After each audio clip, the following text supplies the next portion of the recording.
Daily current affairs.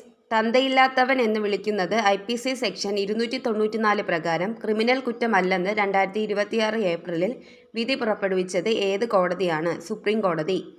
അടുത്തിടെ Indonesian ആകാശത്ത് ദൃശ്യമായ നിഗൂഢ അഗ്നിഗോളത്തിന് കാരണമായത് ഏത് രാജ്യത്തിൻ്റെ റോക്കറ്റ് അവശിഷ്ടങ്ങളാണെന്നാണ് കണ്ടെത്തൽ? ചൈന.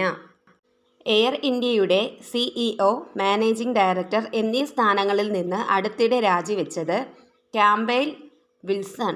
മലപ്പുറം ജില്ലയിലെ കരിമ്പുഴ വന്യജീവി സങ്കേതത്തിൽ നിന്ന് പുതുതായി കണ്ടെത്തിയ സുഗന്ധവ്യഞ്ജന കുടുംബത്തിൽപ്പെട്ട സസ്യം പിംപിനെല്ല പിഗ്നിയ. ഇന്ത്യയിൽ തദ്ദേശീയമായി വികസിപ്പിച്ചെടുത്തതും തോറിയം ഇന്ധനമായി ഉപയോഗിക്കാൻ ശേഷിയുള്ളതുമായ ഏത് 500 മെഗാവാട്ട് റിയാക്ടറാണ് അടുത്തിടെ തമിഴ്നാട്ടിലെ കൽപ്പാക്കത്ത് പ്രവർത്തനം ആരംഭിച്ചത്? Prototype fast breeder reactor. വിയറ്റ്നാമിൻ്റെ പുതിയ പ്രസിഡന്റായി തിരഞ്ഞെടുക്കപ്പെട്ടത് തോ ലാം.